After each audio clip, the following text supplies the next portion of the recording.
وبركاته. الحمد لله الذي خلق الموت والحياة ليبلوكم أيكم أحسن عملا وهو العزيز الغفور. أشهد أن لا إله إلا الله وأشهد أن محمدا عبده ورسوله ونصلي ونسلم على سيدنا محمد وعلى آله وصحبه أجمعين.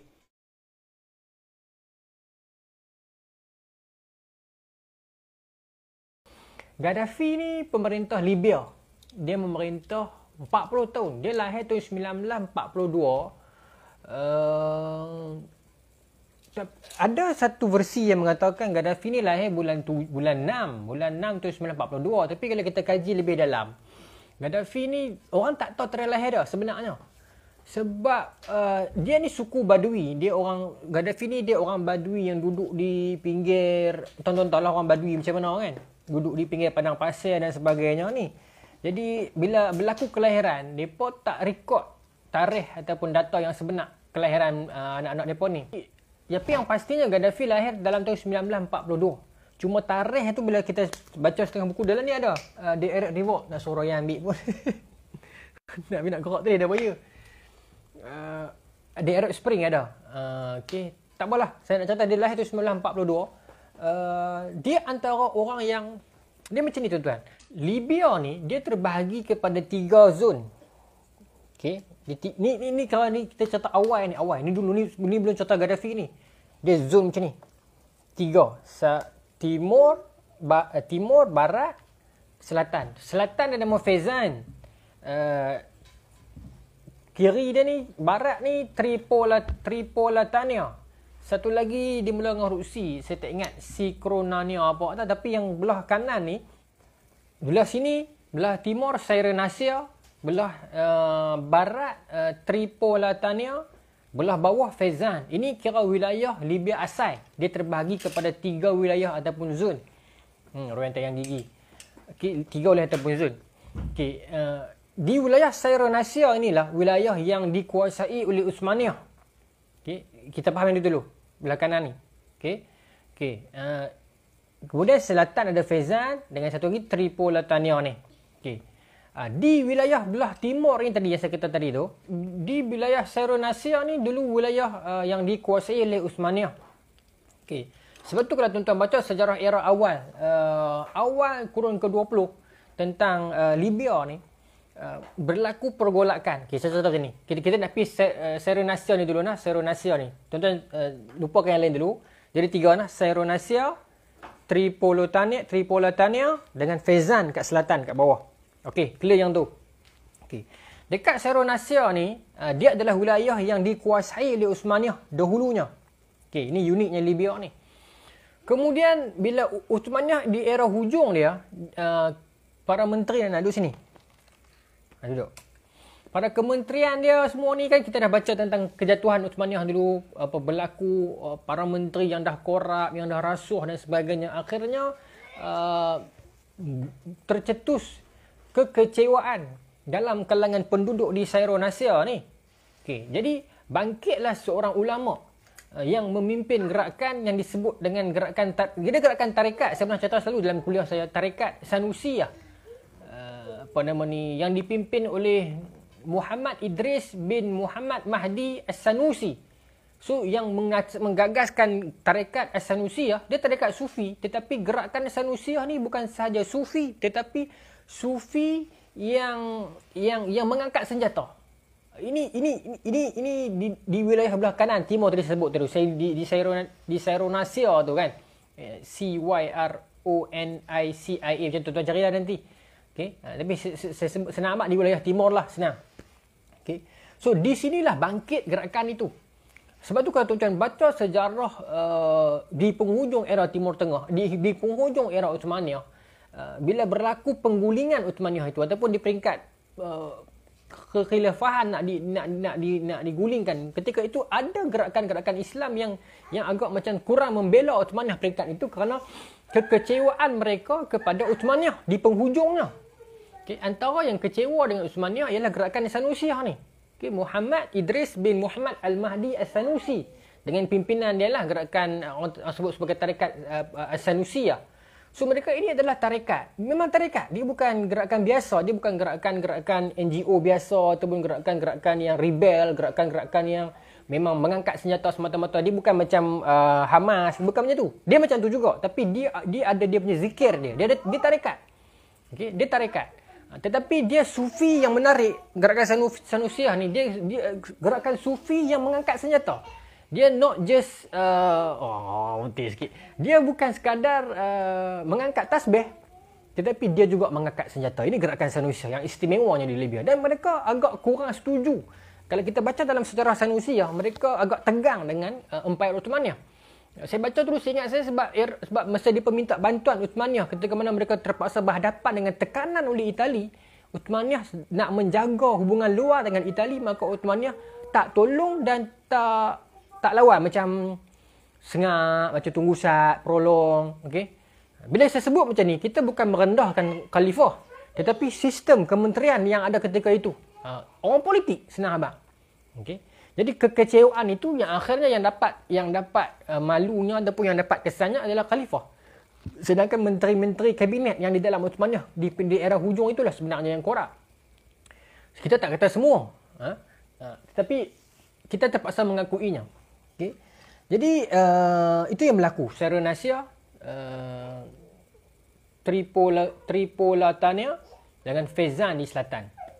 Okay. Tak apa. Hampa tak mau tolong tak apa sebab hampa khalifah yang melindungi kami. Hampa tak mau tolong. Okay. That's okay. Then gerakan As-Sanusi ni, gerakan Sanusiah ini pun bangkit, rebel, lawan. Dengan mengangkat senjata, dengan pegangan jihad yang kuat, dengan zikir mereka dan sebagainya. Akhirnya, mereka jadi Alhamdulillah. Mereka berjaya. Sampai Itali ni tuan-tuan, sampai satu tahap, Itali terpaksa berunding dengan gerakan Sanusiah ni. Ini bukan cerita zaman Gaddafi lah. Ini cerita tahun 19, awal kurun ke-20. 1910, 1911 dan sebagainya. Nak jadi cerita, ini takdir Allah. Okay. Nak jadi cerita wilayah sebelah sini. Okay. Tadi saya sebut tadi, belah sini, Seronasia tu yang gerakan Sanusiah dah bangkit, dah jadi pemerintah setempat lah. Setempat. Bukan raja, tapi macam, sebab masa tu raja ada lah. Saya sembang pasal raja. Kita nak cerita pasal ini dulu. Gerakan-gerakan pemimpin ni. So dah berjaya menguasai di wilayah Seronasia ni. Sampai Itali pun kena macam tunduk sikit dengan mereka.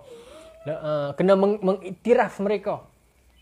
Lepas tu Itali agak slow down sebab rakyat pun banyak sokong gerakan tarekat Sanusiah ini.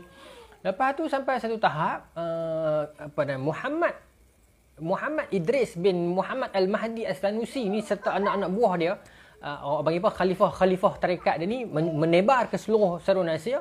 Dan mereka buka sekolah. Buka madrasah, buka pondok, buka pusat pengajian, ajak mengaji Quran, ajak hadis, ajak tarekat macam tu. So berkembanglah penduduk di Seronasia ini dengan keilmuan dan kesedaran tentang jihad dan agama. Lepas pada tu, belah kiri, belah barat ni, iaitu saya sebut tadi Tripolitania ni, depa ni, dia punya pemimpin dia, Allahumma salli ala Muhammad, Ramadan As-Suwaili. Suhaili ke Suwaili? Tuan-tuan carilah. Ramadan As-Suwaili, pemimpin di sebelah barat ni, di sebelah Tripolitania ni, meninggal dunia. Bila meninggal dunia, para pengikut ketua-ketua suku ni bergaduh, berebut. Dan akhirnya rakyat setempat di Tripolitania berjumpa dengan delegasi Sanusi ataupun Muhammad Idris ni, minta agar gerakan Sanusiah masuk ke Tripolitania untuk menyebarkan tarekat, menyebarkan kesedaran agama dan sebagainya. Maka kami setuju untuk kita gabungkan dua wilayah ini menjadi satu. Tripolitania dengan Seronasia ini dipimpin oleh gerakan tarekat As-Sanusiah. Maka pertolongan Allah lah. Iza jaa nasrullah wal fath, kan, bila sampai pertolongan Allah dan pembukaan. So Tripolitania datang kepada Sanusiah, Muhammad Idris bin Muhammad Al-Mahdi As-Sanusi, minta masuklah ke wilayah kami, jadilah pemimpin dua daerah yang bersatu. Ini saya nak cerita peringkat awal ni peringkat era Libya klasik ni. Okey. Lepas tu bila Itali tengok lain macam ni, orang bagi muka depa sakan sampai dua daerah dia bersatu. Itali nampak ancaman di situ. Itali nampak ancaman, maka Itali mulalah menggempur habis-habisan gerakan Tarekat Sanusia ni. Sampailah Muhammad Idris ini hidup dalam buangan di Mesir ketika tu. Sampai dia meninggal, tak silap saya, meninggal di Mesir. Lepas tu dia malah gerakan-gerakan yang datang macam Umar Mukhtar dan sebagainya. Tapi saya tak mau pintu terlalu detail. Saya nak fokus on Gaddafi tadi ni. Tadi Pak Long tanyakan Gaddafi. Tapi saya ingat lupa Pak Long, bukan semua saya ingat lah. Lepas tu dia main zaman pergi ke Perang Dunia Kedua. Masa tu muncullah golongan raja ni mula naik. So masa tu siapa raja Libya? Raja Idris. Raja Idris pertama. Dia masa Perang Dunia Kedua, masa ni Itali duduk mencengkam.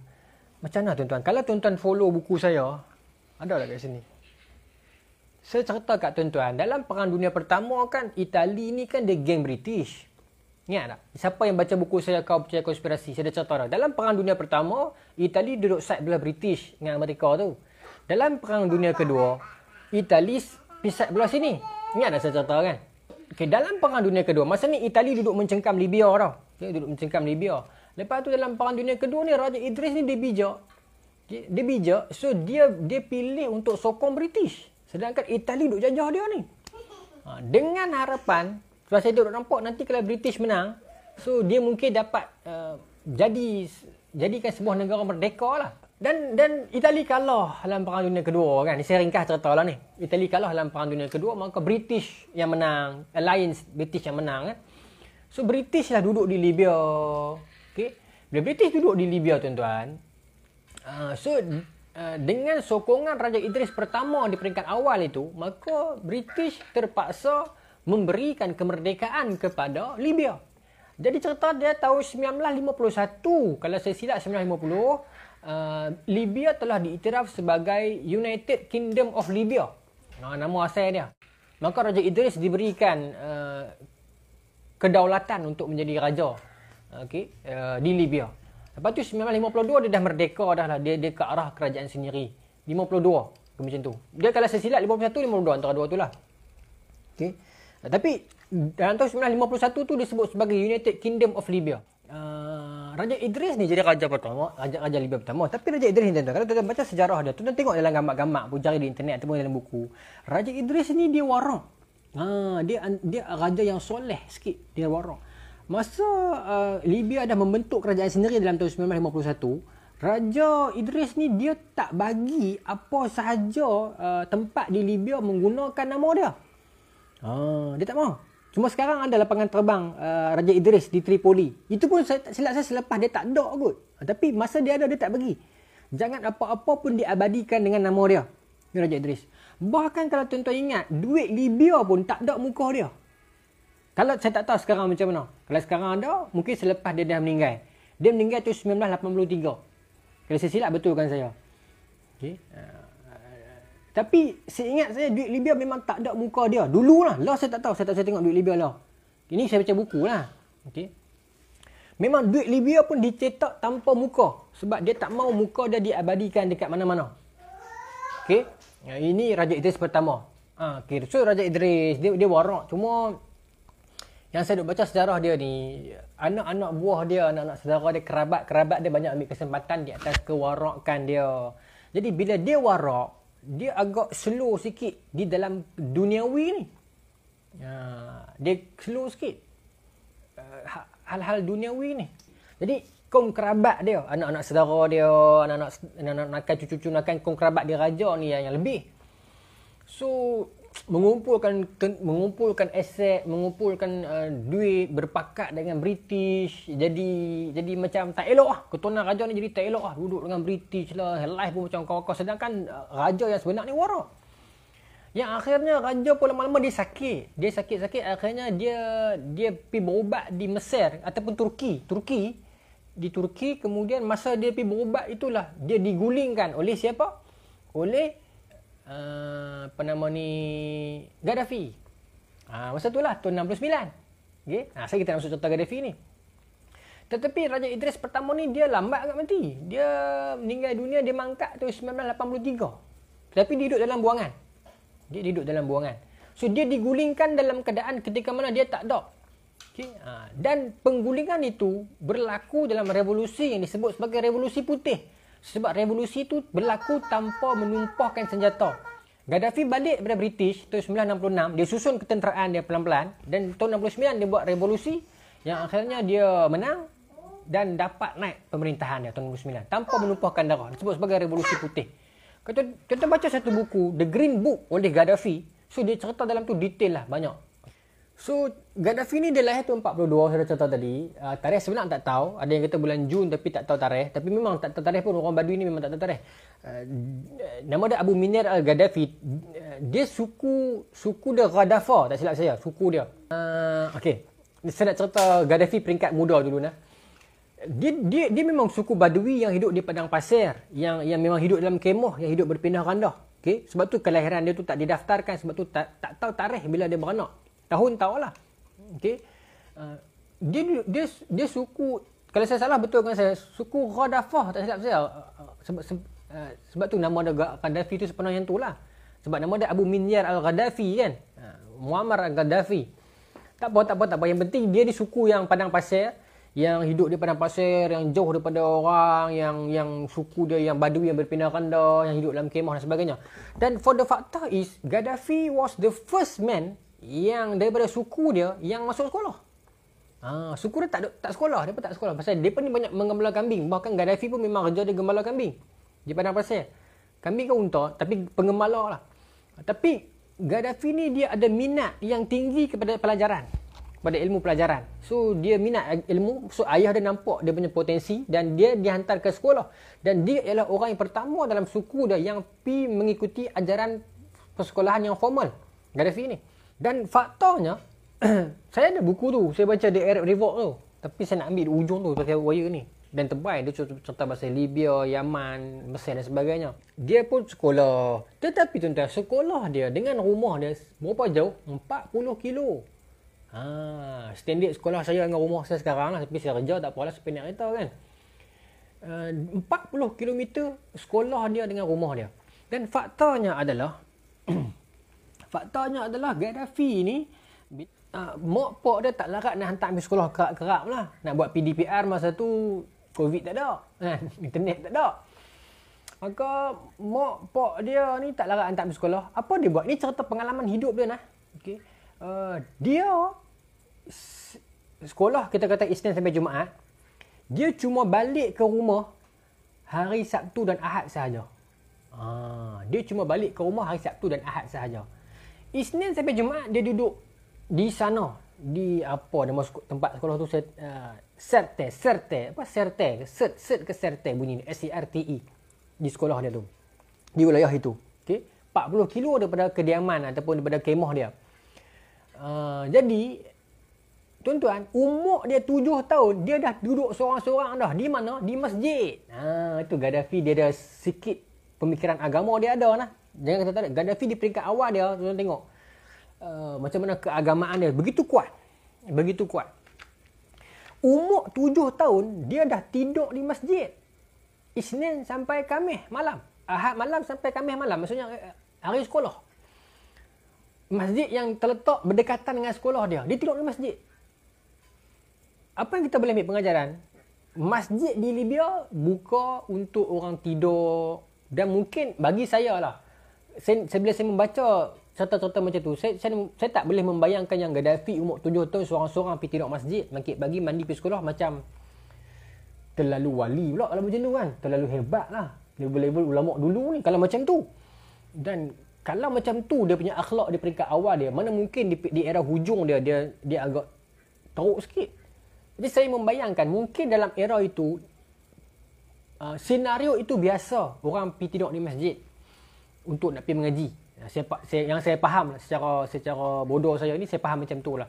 Bukan Gaddafi seorang. Mungkin itu situasi biasa. Mungkin ada anak-anak muda yang duduk di masjid. Mungkin di masjid itu macam masjid di Libya ni mungkin tempat yang open, yang ada orang bagi makan, macam masjid tabligh kan, yang ada orang tidur, yang ada pengajian, yang ada kehidupan. Jadi dia menumpang tidur di sana. Kita jangan membayangkan masjid di tempat kita. So kalau kita bayangkan masjid di tempat kita, kita rasa macam, ui, Gaddafi ni wali gila kot, 7 tahun. Dia duduk sorang-sorang di masjid, tidur di masjid, bangkit pagi mandi semua pergi sekolah pula. 7 tahun, macam mana dia nak sesuaikan diri dia nak jaga diri dia. Jadi saya membayangkan mungkin masjid tu dia ramai orang duduk, ramai student-student, mungkin ada anak-anak remaja, mungkin ada jemaah tabligh, mungkin ada kehidupan, ada orang jamu makan dan sebagainya. Saya faham macam tu lah. Okay? Jadi, tapi umur dah 7 tahun, dia boleh duduk dah. Saya umur 13 tahun masuk asrama, teriak lagi. Seminggu awal, 2 minggu awal, homesick lagi. 13 tahun masuk asrama. Sedangkan rumah saya dengan sekolah saya masa tu baru dah 10 kilo. Kan? Apa nama ni. Jadi, dia 7 tahun. Maknanya kira hebat lah. Gaddafi, satu Ahad dia balik rumah. Bukan balik rumah, balik kemah lah. Kemah, tempat penduduk dia duduk. Okay? Itu contoh dia. Dan masa dia naik sekolah menengah, tuan-tuan pun faham lah. Bila naik sekolah menengah, yuran makin banyak lah. Kos. Sekolah menengah selalunya dia akan duduk di pekan-pekan lagi. Macam kita di Malaysia lah. Pendalaman ni banyak sekolah rendah. Bila nak masuk sekolah menengah, dia akan pi ke pekan sikit. Okay. Masuk sekolah menengah, dia dah makin mahal kos kan. PABG dah macam-macam, saya tak tahulah. Tapi kos. Jadi apa dia buat? Dia orang susah. Dia cuma hidup di kemah.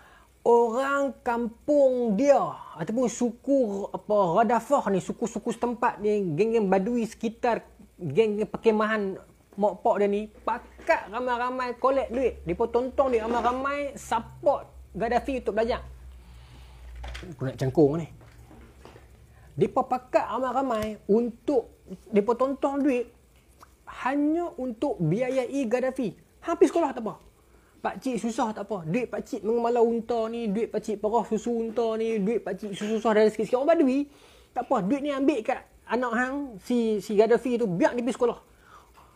Suku Ghadafah ni, kalau saya sebut nama suku, saya minta maaf lah. Saya pun tak prepare pun. Okay? Tapi suku dia ni, dia pun tonton dia ramai-ramai just untuk nak pastikan Gaddafi ni tak berhenti sekolah sekarang jalan. Hebat suku ni tuan-tuan. Sampai tokoh tu. Hebatlah orang susah. Suku Badui ni, mereka pun nak pembaharuan dalam kehidupan mereka. Mereka nak reform dalam kehidupan mereka. So, mereka nampak Gaddafi ni boleh pergi jauh. Sekolah kan ada pukul ya. Nombor 1, nombor 2, pandai. Agama pun pandai.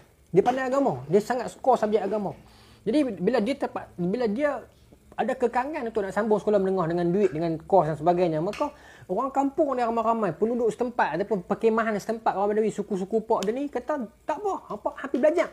Asal cik nak mengaji lah. Pakcik-pakcik pakat share duit, makcik-makcik pakat keluar duit simpanan ni. Duit orang Badui banyak mana yang ada ni, perah susu unta kan. Apa nama ni, mengembala, pindah randa semua tu. Dia pun share duit, bagi dekat Gaddafi untuk pergi belajar. Hampir belajar ya. Tak usah peduli pasal duit. Kami cari tak apa. Allahu Akbar. Ni suku dia. Masuk sekolah menengah tuan-tuan. Tak ramai orang-orang yang Badui yang masuk sekolah menengah. Kan saya sebut tadi. Orang Badui tak ramai dah sekolah. Yang daripada suku dia seorang je. Itu yang sebab dekat sekolah rendah. Yang sekadar dapat membaca 3M tu lah. Jadi banyak lah anak-anak orang hadri lah. Orang-orang pekan. Orang Arab biasa lah. Senang macam tu kan. Jadi menjadi kebiasaan amalan di Arab, orang Badui sering dibuli. Ya? Jadi dekat sekolah menengah di Libya yang Gaddafi masuk tu, dia masuk ketan satu tu, dia tengok abang-abang sini Badui ni ada 4-5 orang, tak ramai. Sekolah ada lah kata 1,000 orang. Badui ada 4-5 orang. Jadi duk kena buli. Dilayan macam second class citizen, low class citizen. Suruh ni hampir belayak Ustaz. Ya, lagi weh hampir ni Ustaz. Macam tu. Kan? Duk kena buli. Okay. Abang-abang kat sekolah menengah yang kemah-kemah ni, apa-apa suruh budak Badui pi. Ambil beli ayak aku Ustaz. Pi beli ayak. Sagi duduk makan ni. Lapak ayak, ambil ayak saya kat ganti, pi ambil. Sagi ni hang pi ni. Duk kena buli sedia. Duk kena buli. Maka tuan-tuan, Gaddafi masa ni kecil. Dia tak puas hati. Dia naik ketan 2, dia naik ketan 3. Lepas tu tuan-tuan, ni sejarahnya tuan-tuan. Ni sejarahnya. Saya baca pun buku yang ambil pun putih kan. Saya cari Melayu. Dia ceritakan, Gaddafi kata ni tak jadi. Gaddafi ni dalam hati dia, aku tak boleh terima benda ni. Puak-puak Badui ni bukan puak-puak kecil anak. Ni semua puak-puak cekang. Dia buat kerja orang kampung. Hang duk pekan buat main sempoi nak atok kami. Hang ramai hang cakap pandai. Kami walaupun orang kampung, kami ni dahagi. Jadi orang kata beriang, kan? Hang duk arah lebih kurang silap lah. Gaddafi besar sikit, orang nak bully dia. Oh tuan-tuan, dia rebel, dia lawan. Dia berlakulah perkelahian. Gaddafi tak biar tuan-tuan, dia simpan lama dah. Dia tiba geng-geng ni tuan-tuan, dia pergi seorang ya. Sampai dia kata, Roy, hati kau keras Roy. Dia lawan, dia menang, dia tiba habis pok-pok pekan ni. Cakap pandai ni, duduk rumah main PlayStation ya. Kawan duduk kampung mengbala kambing. Nak lawan ke mana? Sana orang-orang pekan duduk, apa nama-nama ni, terjun semua dalam PlayStation. Dia terjun tu parik ban semua ni contoh lah kan. Nak lawan kan, mana boleh. Dia tiba, dia lawan tuan-tuan, dia tak biar. Kena teruk geng-geng pekan ni.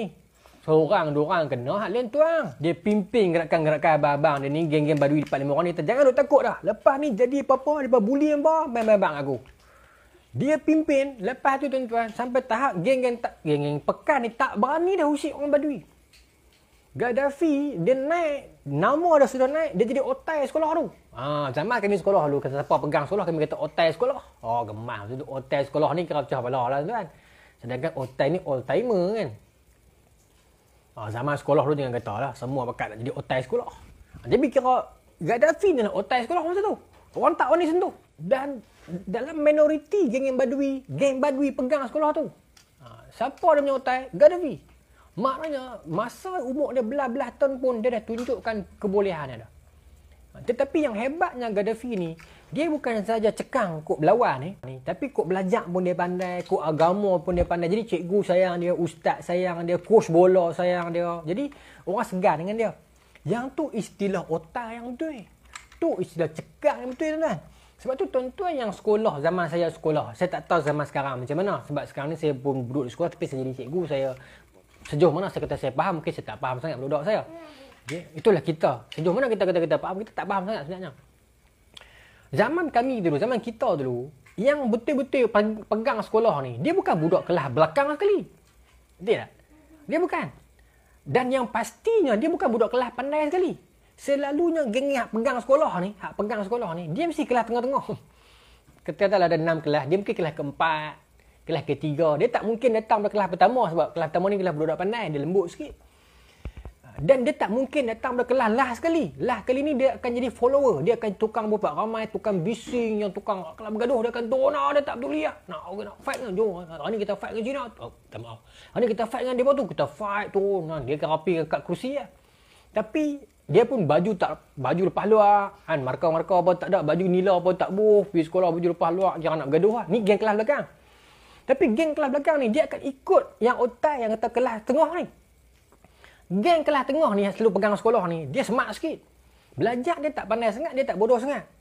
Tapi dia ada diplomasi dia. Dia baik dengan cikgu, dia tak bergaduh dengan semua. Ada masa dia fight. Kan? Tapi geng kelas belakang ni akan ikut dia. Dia akan jadi brother. Dia otai. Selalunya sekolah dia macam tu.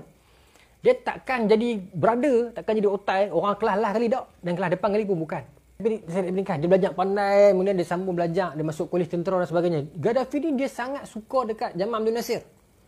Zaman sebelum dia, of course lah. Taklah sebelum lama sangat. Kan? Tapi dia sangat suka. Of course lah dia muda dari zaman Abdul Nasir. Dia sangat suka dan idolakan zaman Abdul Nasir. Dia sangat suka. Okay, baik. Tak apa. Kemudian dia habis tu dia belajar, dia minat ketenteraan, dia sambung sekolah. Tapi di peringkat dia muda, umur dia belah-belah tahun pun dia dah rebel dah tuan-tuan. Umur dia belah-belah pun dia dah buat gila dah. Dia dah pergi mengamuk di kelab-kelab malam dah. Sejarah ni. Dia dah pergi buat gila dah masa tu. Kemudian dia sambung belajar, dia pergi ke British. Dia pergi di England, dia belajar bahasa ketenteraan. Ketenteraan komunikasi macam tu lah. Kemudian masa dia dekat Eropah lah, dia terdedah dengan macam-macam budaya, pemikiran dan ideologi. So dia terdedah dengan ideologi komunis, dia terdedah dengan ideologi kapitalis dan sebagainya. So ilmu itulah dia buat balik. Dia balik tahun 66. Masa dia balik tu, golongan setempat dah mula kritik dia dah. Kawan-kawan lama dia ni, geng-geng NGO ABIM dia ni, dah mula kritik dia. Dia mungkin belajar negara barat, balik jadi orang barat, semua kat kata dia dah. Sedangkan masa dia balik tu, dia susun gerakan sengak-sengak. untuk menggulingkan Raja Idris. Sebab Raja Idris masa ni dia tak merintah sangat sebab dia sakit. Sebab tu saya tak kata Raja Idris, saya tak kata dia jahat. Cuma dia baik. Tapi bila terlalu baik, duduk dalam politik, anda tak lama. Anda akan dipergunakan ataupun anda akan dipadam. Itu saja. Nasib orang baik dalam politik. Banyak orang kata komen, pergilah masuk politik, pergilah masuk politik. Tak tahulah, politik itulah. Politik akhir zaman ni tuan-tuan. Baru tadi saya sembang dengan kawan, kata, pilihan raya akan datang, kita kena hantar calon-calon bebas, tu undi calon-calon bebas. Tak boleh. Calon bebas, dia tak ada sokongan. Nanti dia akan kalah, dia akan tewas awal. Dan kalau kita nak orang yang hebat, dia kena masuk parti. Bila masuk dalam parti, kan, bila masuk parti, dia kena berhadapan dengan politik parti dia dulu. Kan? Dia kena berhadapan dengan politik parti dia dulu. Untuk dia naik, di situ pun dah ada berlaku politik wang dan sebagainya. Baru dia menempah nama dia. Kemudian dia nak masuk dalam politik yang peringkat nasional pula. Oh tuan-tuan, bukan satu proses yang mudah untuk masuk dalam politik dan keluar jadi orang yang clean, sukar tuan-tuan. Sejauh mana kita kata kita clean pun sukar. Sukar. Kalau kita betul-betul mengkaji trend politik Malaysia, sukar. Hatta awak datang pada parti politik mana pun, saya katakan sukar. Kalau awak bukan mengambil duit secara haram, tapi awak takkan terlepas daripada menipu orang. Itu faktanya. Tidak kira daripada parti politik mana pun awak duduk. Kalau bukan awak tak ambil duit rakyat, anda takkan terlepas daripada awak tipu orang. Mungkin awak nak jaga kawan awak tutup statement, tukar statement ni. Itu lumrahnya politik akhir zaman. Sebab tu saya slow dengan politik ni. Saya tak boleh pi ya. Kan? Maafkan saya orang yang kuat politik, dia akan marah. Tapi itulah faktanya. Okay? Politik kita akan pergi malam yang lain nak sembang nanti. Sebab terlalu korup lah Malaysia ni. Kalau kita duduk di medan, kita bercakap dengan orang turun di medan, kita mengkaji tentang elon-elon para menteri, tentang elon mereka yang melampau-lampau, kita rasa macam merepek. Bukan kita politik parti lah. Sistem Malaysia ni pun tuan-tuan, kita ada orang yang gaji terlalu besar. 90,000 gaji. Okay? Kata-kata menteri gaji, kata-katalah berapa? 60,000 gaji. Itu belum kira elang. Itu belum kira elang mereka dalam jawatan-jawatan yang GLC. Itu belum kira elang rumah, elang segala bil, segala pemandu, sudu, garpu pun ada. Jadi cerita dia ni, orang begini, dia pun dapat duit sebulan 10,000 dalam keadaan mereka tak perlu bayar komitmen. Faham tak? Minyak ada allowance, pemandu ada allowance, apa? Semua ada allowance. Nak banding dengan orang yang gaji sebulan 800, 1,100 katalah minimum. Untuk survive for that month. Sebab tu kita berada dalam suasana akhir zaman yang fitnah terlalu besar. Hari ni kita melihat depan mata kita orang yang kaya yang sampai kita fikir tak logik akal dia punya kaya ni. Sampai makanan untuk kucing ni pun puluh ribu. Lepas tu kita baca kisah-kisah orang yang tak ada duit susah kerja, sampai anak pun tak ada duit nak beli susu, sampai tahap susah. Saya jadi terlalu marah. Saya tahu macam ni tapi tak tahu lah. Oh, rap. Saya nak jadi Gaddafi kot kalau macam ni. Gaddafi dia menyaksikan semua ni. Keturunan Raja Idris sangat kaya. Hidup ronda. Jangan kata saya inti raja pula ni. Saya jangan salah faham pula. Ni kita menyokong sultan-sultan dan raja-raja Melayu, daulat tuanku. Ni saya sebut pasal Libya. Hidup ronda, luar negara apa semua kaya lagu tu ya. Pasal minyak-minyak British, minyak-minyak Libya semua ni British pegang. Lepas tu dia tengok orang kampung dia yang susah sangat-sangat, dia tak boleh terima benda ni. So bila dia balik daripada England tahun 66, dia susun gerakan tahun 69 dia gulingkan Raja Idris. Masa tu Raja Idris duduk di Turki, dalam rawatan, dia sakit. Lepas tu dia mati tahun 83 di Mesir. Dia mati umur 94 tahun dah Raja Idris ni. Dia hidup lama. Tapi nak kata dia jahat, dia tak jahat. Dia baik tapi dia terlalu baik sampai orang pijak dia. Itu Raja Idris. Okey. Tak apa, Gaddafi naik tahun 69. Dan tuan-tuan tengok, Gaddafi bila dia naik, masa tu kadar buta huruf di Libya, kalau saya salah betulkan saya, tetapi lebih daripada 80%. Kadar buta huruf. Maknanya yang boleh baca, yang boleh membaca di Libya cuma 20%. Walaupun raja itu warak, Raja Idris itu, tetapi kerana dia terlalu baik, dia raja tapi dia tak apalah.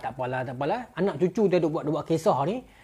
Akhirnya bila Gaddafi naik, dia gulingkan, dia tengok kadar dia sebut apa dalam bahasa Inggeris dia literate kan. Kadar buta huruf 80%. Maka dia ubah benda tu. Dan sekarang di Libya perkara biasa tuan-tuan orang boleh baca. Ulama-ulama ramai orang dah cerdik pandai dah boleh baca dah, hantar atlet apa semua dah. Dia telah mengubah dalam 10 tahun pertama dia merintah kadar buta huruf yang tadinya 80% sekarang tinggal 20% dalam tempoh kurang daripada 10 tahun. Ini dasar yang Gaddafi buat. Okey. Dasar yang Gaddafi buat. Maknanya bawah 10 tahun pemerintahan dia, 87% orang di Libya sudah boleh mengenal 3M. Membaca, menulis, mengira. Dia buat. Masuk ke dia sangat pentingkan pembelajaran. Dia naik jadi pemerintah masa tahun 69 tu. Masa dia muda tu dia agresif. Disebut dalam Green Book tak silap saya. Dia pernah masuk ke kelab malam. Dia sendiri turun ke kelab malam masa tu dengan pegawai dia. Tengah geng-geng Libya ni duk mabuk di cucuk langit ni. Dia kulak senapang, dia tembak di langit. Tembak di lampu disco. Dia tembak. Dia kata budaya yang ni aku nak buang. Ni Gaddafi di peringkat awal dekat muda dia. Oh dahsyat. Dia robohkan masjid, dia bina balik. Saya tak tahu ni Gaddafi ni dia gila sikit tapi dia warak-warak. Kan? So apa Gaddafi buat? Dia pulihkan kadar baca buku, kadar buta huruf. So dalam tempoh 5 ke 10 tahun 80% ke atas rakyat di Libya dah boleh membaca, menulis, mengira. Ini Gaddafi punya tangan. Dia zalim ke, dia apa ke? Itu cerita dengan Tuhan. Tetapi dia ada saham dia. Bila mana rakyat di Libya dah boleh membaca, menulis dan mengira. Itu saham dia. Gaddafi. Okey. Kemudian apa lagi? Dia nasionalisasikan sumber minyak di Libya. Dulunya minyak Libya ni, siapa owner? Nama je minyak Libya. Tetapi owner dia British. Owner dia Perancis. Macam Dr. Mahathir dengan Tan Sri Khalid buat. Guthrie ya macam tu kan. Ambil balik kita punya. Guthrie ke Sam Darby saya tak ingat. Itulah yang Dawn Raid tu. Serangan subuh. Kan. Barang Malaysia tapi syarikat luar. So Gaddafi buat macam tu lah. Dia nasionalisasikan balik minyak Libya ni kembali kepada Libya. Jadi puak-puak yang kapitalis ni habis lah. Jadi bila kembali kepada Libya, GDP keluaran dalam negara kasar kan, gross GDP meningkat berapa ratus persen saya tak tahu lah, tapi banyak sangat. Dan Libya tiba-tiba out of nowhere jadi kaya. Ini yang boleh cakap dalam ni kan, ini yang Yaman kena belajar tau. Yaman kaya tuan-tuan sebenarnya. Yaman yang kita katakan negara Arab miskin, dia kaya sebenarnya. Tetapi kerana pertengkaran politik, orang keluar masuk, pergaduhan, persengketaan, Saudi masuk, Iran masuk, semua ambil kesudah. Sekarang Yaman jadi macam mana Yaman sekarang. Kalau kita nak tengok Libya dulu, tengok Yaman sekarang. Okay? Jadi Gaddafi mengubahnya. Pendidikan percuma Libya. Lepas tu dia main rumah bagi free. Saya tak pasti kepada semua ataupun tidak, tetapi dasar rumah percuma. Kemudian bil pun percuma, minyak sangat rendah. Maka tapi dia kontrol segalanya. Betul pengkritik barat mula merasakan Gaddafi mula mengamalkan sosialisme. Sebab kemesraan Gaddafi dengan Rusia masa tu. Gaddafi mesra dengan pro macam Rusia. Lepas tu pula saya cerita sikit masa tahun 69 macam tu, dalam perang 6 hari, Gaddafi dia join tau Republik Arab Bersatu. Kan saya sebut dalam ceramah saya, Republik Arab Bersatu ni ada Syria, ada Mesir, satu lagi ada Libya. Tetapi Libya ni dipandang rendah oleh Mesir dan Syria dalam perang 6 hari. Maka Gaddafi tak apa, berpandang rendah kat aku, apa tinggal aku tak apa, apa pi. Dia macam merajuk sikit, dia tunjuk tak apa. Aku nak tolong orang Islam, apa tak bagi, apa tak layan aku. Republik Arab Bersatu ni macam tak apa suka, tak apa nak pandang rendah Gaddafi budak muda. Tak apa. Dia membina Libya sampai tahap kaya-raya lah. Okey, kaya. Tapi dasar Gaddafi ni nampak macam pro-sosialis sikit. Nampak macam. Sebab dia macam banyak mengatur. Dia nak ambil tahu, dia macam kontrol segala-galanya dan sebagainya kan. Tidak ada orang yang boleh kaya above pada yang lain yang melampau sangat. So nampak ke arah mirip macam sosialis. Lepas tu British mula merasakan macam Gaddafi ni ancaman. Sebab Gaddafi bila dia naik merintah tahun 69, benda pertama yang dia buat selain daripada dia nasionalisasikan minyak dan sebagainya, dia juga menutup, ni penting saya tak sebut tadi. Dia tutup base tentera Amerika dengan British. Perancis ke British? Amerika, British, Perancis. Tiga tu, tapi saya tak ingat. Dua negara yang ada base ketenteraan. British dan Perancis ada base tentera dekat Libya zaman Raja Idris dulu. Kan saya sebut Raja Idris kan sokong British. So British buat base dia dalam Perang Dunia Kedua di Libya. Bila Gaddafi naik, dia tutup. Lepas dia tutup, dia pergi halau pula orang-orang Kristian dan Yahudi keluar daripada Libya. Orang Yahudi. Tindakan dia dahsyat. Kalau dia usir terus, dia tak peduli lah. Kan saya sebut tadi, dia masuk kelab malam, dia bawa senapang, dia tembak. Okay. Lepas tu tuan-tuan, bila dia tutup base tentera British dan Perancis, kemudian dia pergi usir orang Yahudi keluar, dan dia pula ucapan dekat PBB menggegar-gegar. Jadi nampak macam Gaddafi ni potential threat. Gaddafi bukan sahaja merunsingkan British dan Barat, bahkan Gaddafi merunsingkan raja-raja Arab. So dia sedang membina musuh dia, potential enemy. Di sebalik dia membina kasih sayang rakyat terhadap dia sedang membina musuh-musuh future dia. Ini Gaddafi. Itu yang dia jatuh masa ni. Masa pergolakan tu. Masa Arab Spring. Lepas tu dia agak pro Rusia. Okey. Bukanlah pro Rusia sangat pun, tapi dia tak boleh terima dengan orang putih cakap panas. Sebab masa tahun 69, masa dia pegang dulu, masa dia mula-mula menggulingkan kerajaan, British yang pertama mengucapkan tahniah kepada dia. Macam Dr. Morsi mula-mula naik jadi Presiden Mesir, Amerika yang pertama yang hantar surat tahniah. Itu faktanya. Saya baca dalam buku Dr. Morsi ni. Tapi dia tak layan. Dia perangai Amerika. Maka tuan-tuan, British mula fikir macam mana kita nak jatuhkan Gaddafi ni. Lama dia fikir lah. Tapi tak berjaya lah. Sebab Gaddafi merintah berapa puluh tahun? 40 tahun. Sampai 2011 baru dia digulingkan. The Green Book tu. Dalam The Green Book tu dia cerita, orang sosialis tuduh dia kapitalis. Orang kapitalis tuduh dia sosialis. Dia kata dua-dua dia tak setuju.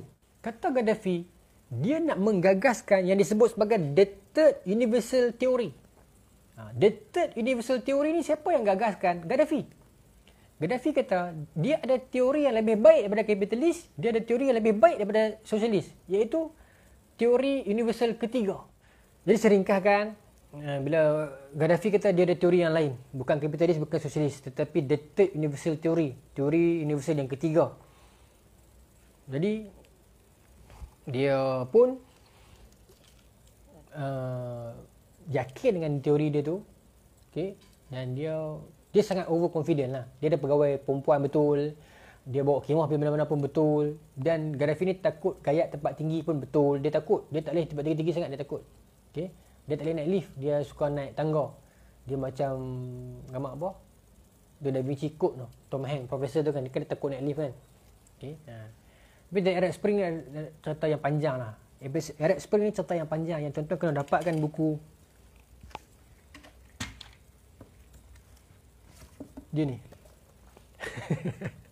Promote. Jadi dia cerita si Arab Spring.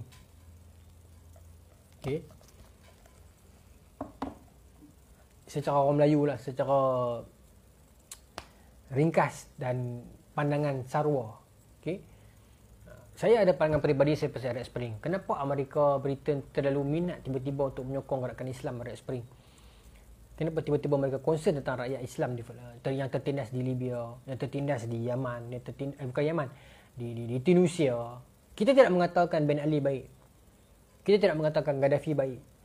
Kita tidak mengatakan Bashar Assad baik. Okay? Tetapi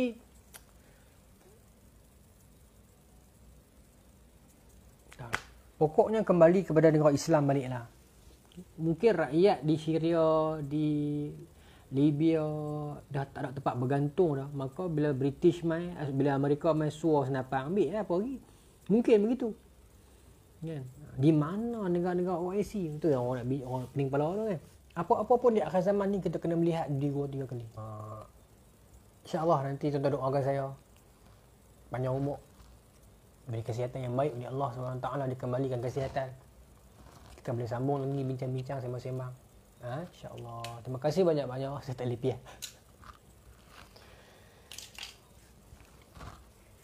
Allah Ta'ala alam.